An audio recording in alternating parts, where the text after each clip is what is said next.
Oi, gente, nós estamos falando sobre liderança pessoal. Nós entendemos que nós temos que ser mordomos, fiéis e prudentes, responsável pelo que o nosso Pai nos dá. Quanto dons, talentos, filhos, capacidades, e entendermos que o que mais o nosso Pai quer é que nós expandimos o reino dele.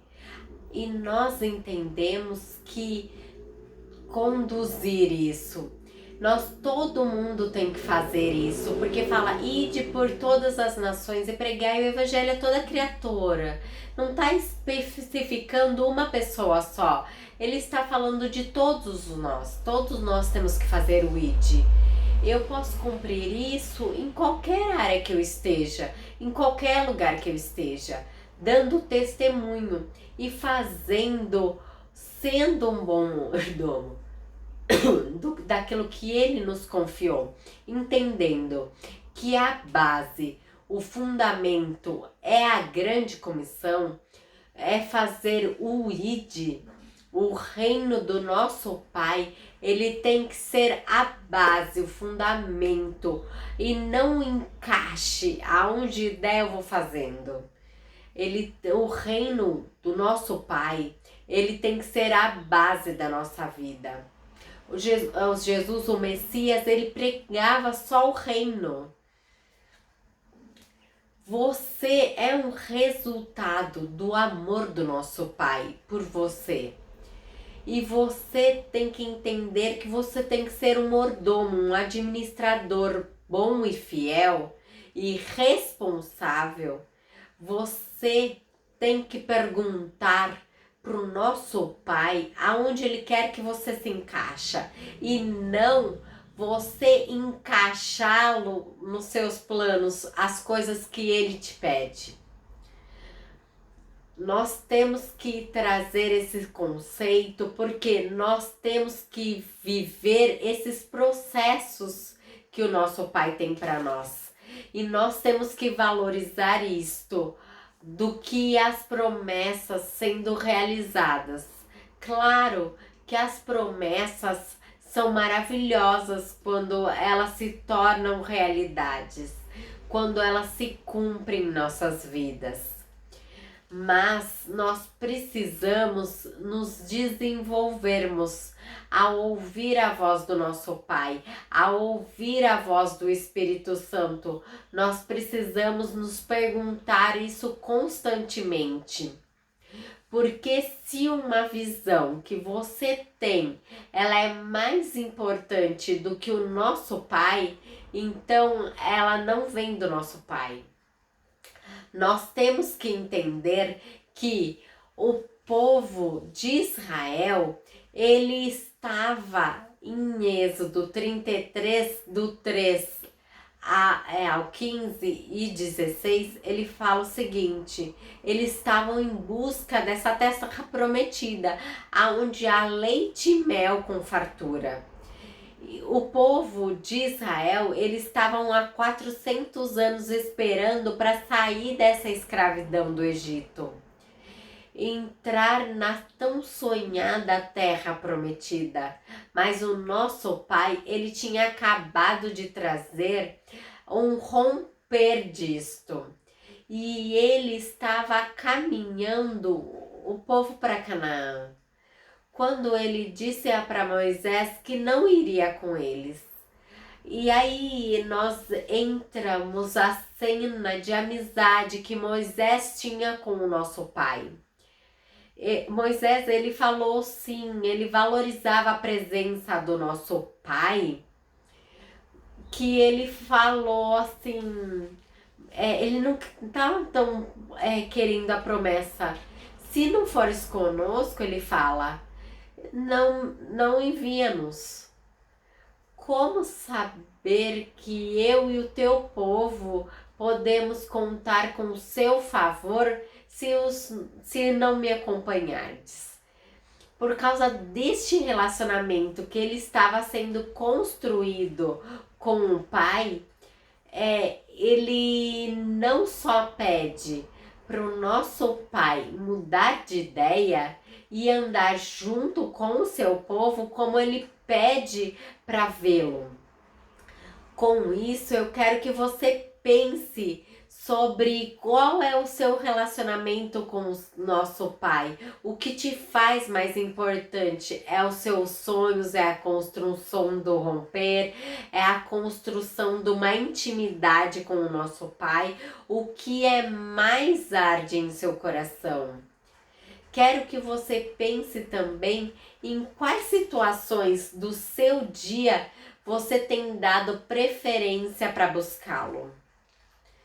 Para buscar essa intimidade que nós temos que ter com o Pai. Não só seus sonhos, não só para Ele dirigir seus projetos, a sua visão.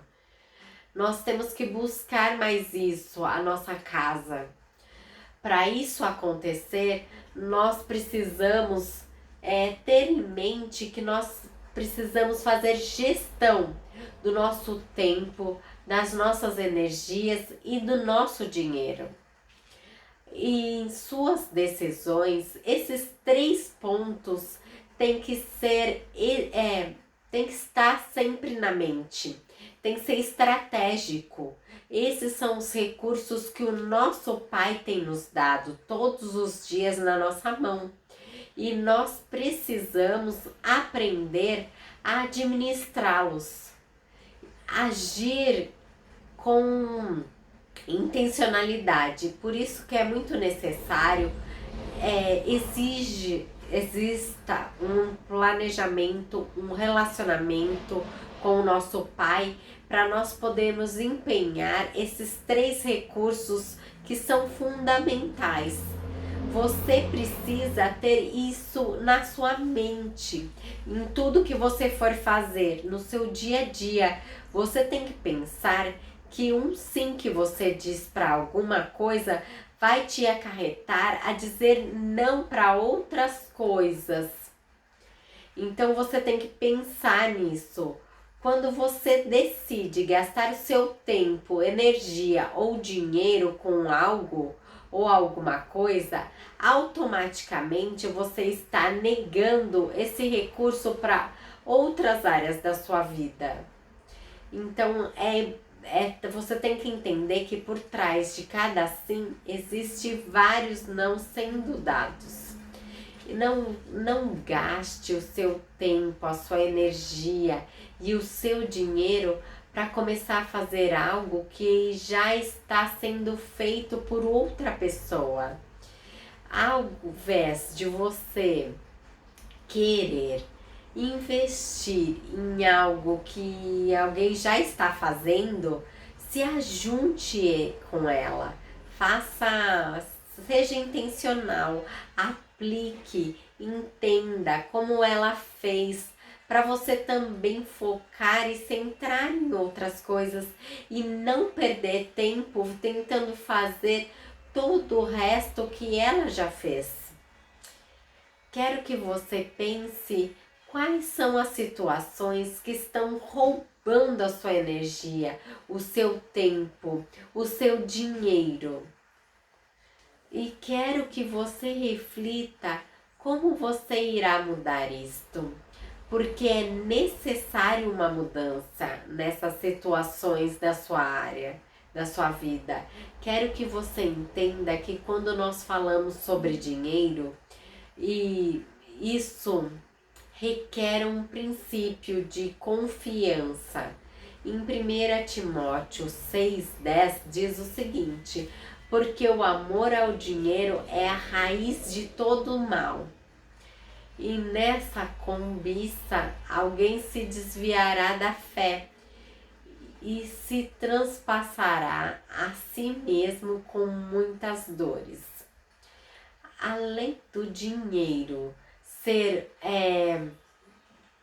para nós sermos mordomos de confiança do que Ele nos deu, ser fiel é a confiança que nós conseguimos fazer com o que o Pai nos deu, mais do que sem a presença dele. É confiança porque até onde Ele pode confiar em mim? para que isso não ocupe o lugar dele. Às vezes o nosso pai, ele não dá mais recursos, dinheiro, porque a confiança que você tem depositado nele, se ele te der mais dinheiro, você vai transformar essa confiança num dinheiro. E aí vai ser a raiz de todos os males. Então nós temos que entender que o nosso pai, ele não quer que o nosso coração se corrompa. Nós temos que pedir um coração puro para confiança que nós temos nele, não ir pelo dinheiro. Quero que você se pergunte para você mesmo, quem sou eu? Só lembre que você é a semelhança do nosso pai e foi criado por ele. Se você não souber, pergunte pelo Espírito Santo, porque ele vai te revelar quem você é. E aí você consegue declarar que você é um filho amado. Lembre-se que você tem acesso ao coração do nosso Pai, acesso ao nosso Pai. Você tem o conhecimento dos seus dons, dos seus talentos. Você tem que se conhecer como quem é você, para você poder usufruir disto. Em Efésios 5, do 15 ao 17, fala o seguinte: portanto, sedes prudente como andais, não como tolos, mas como sábios, remindo o tempo, porque os dias são maus. Portanto, não sedes insensatos, mas entenda qual seja a vontade do Pai. Então aqui fala para redimir o tempo. O que ele quer dizer? Tudo tem o seu tempo. Então o tempo, ele é fundamental. Aqui ele inclui o tempo para ser sábio. Então, quando você cuida desse tempo, como você cuida desse tempo? Nós temos que entender que o uso do tempo, ele pode ser positivo ou negativo em nossas vidas. Você tem que colocar no seu tempo a família, relacionamentos, as coisas do reino em primeiro lugar, porque os restantes que passa, que vai embora, ele só vai pegar seu tempo e vai embora, vai levar embora. Então fazer gestão de tempo é necessário. Quero que você pense nisso, dê um like, se inscreva no nosso canal. Até!